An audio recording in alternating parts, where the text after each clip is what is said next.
They say if you love something, to let it go. But what if you're never ready to do that? I lost the love of my life before I could even legally drive a car, and our love is something I don't plan on ever letting go of. Julian and I knew a love that will last forever.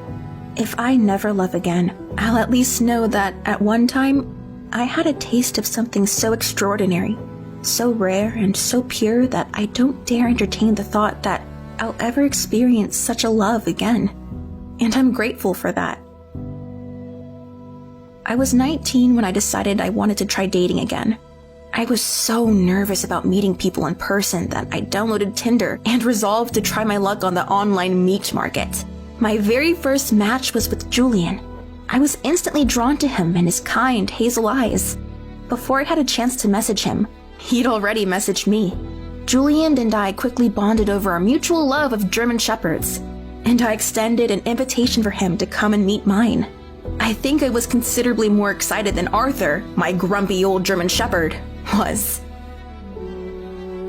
Julian hadn't been in a relationship for quite some time either, and we both shared an insecurity that our feelings wouldn't be reciprocated. But they were certainly developing, and quickly. He was leaving for a week to see his brother graduate from the Marines. I assured him I'd be right here, ready and excited to meet him as soon as he returned. He was the only person I looked forward to talking to every day, and I told him that. When we finally met in person, the first thing I noticed was that he looked even more handsome than he had in his profile photos. Just stunning. We were the same height, 5'11", and he had auburn hair and a smile that melted me from the first moment it appeared. We shared a mutual love of puns and dad jokes. It was a perfect storm of attraction. I was already falling for him. It was only the third time we met that Julian told me something that would change my world forever. He had stage 4 liver cancer. The survival rate for that cancer at that stage is exceptionally low. He'd been battling the disease for 2 years already. He seemed to think this news would send me running away. But instead, the opposite was true. I wanted to be there for him in any and every way I could. And I was in awe of his strength and positivity when speaking about the illness. I could never be as strong as he was in those circumstances, I'm sure of it. I chided him for even considering that I would be any less drawn to him as a result of this revelation. I'm here to stay, I told him. You're going to have to be a lot more creative than that if you're looking for ways to get rid of me. He didn't say anything in response. He just hugged me tight. From then on, our relationship continued to blossom. We texted every day and got to know each other's circle of friends.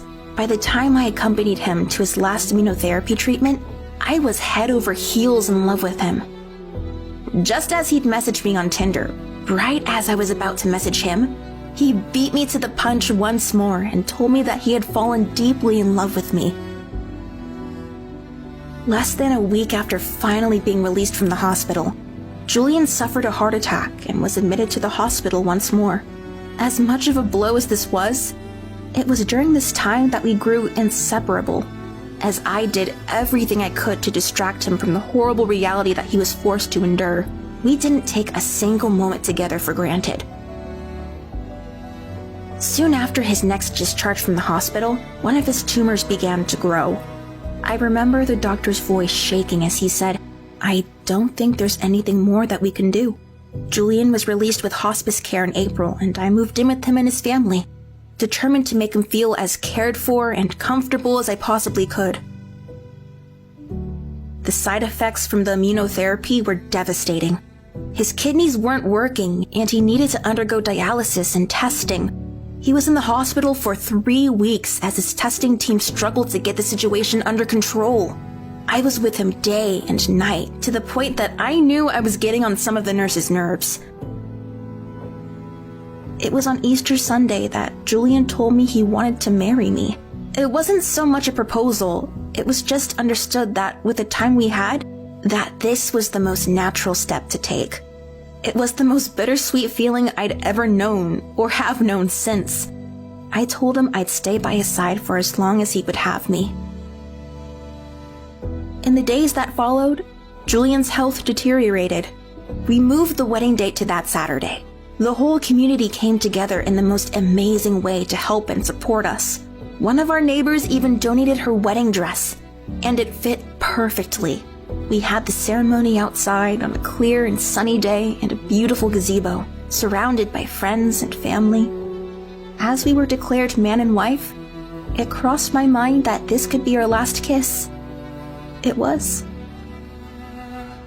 Approximately 5 hours after the ceremony, Julian passed away, holding my hand as I told him I loved him and that he was my everything. As he took his final breath, my world was crushed. 2 weeks after his passing was our birthday, which by an extraordinary coincidence, if there is such a thing, we shared.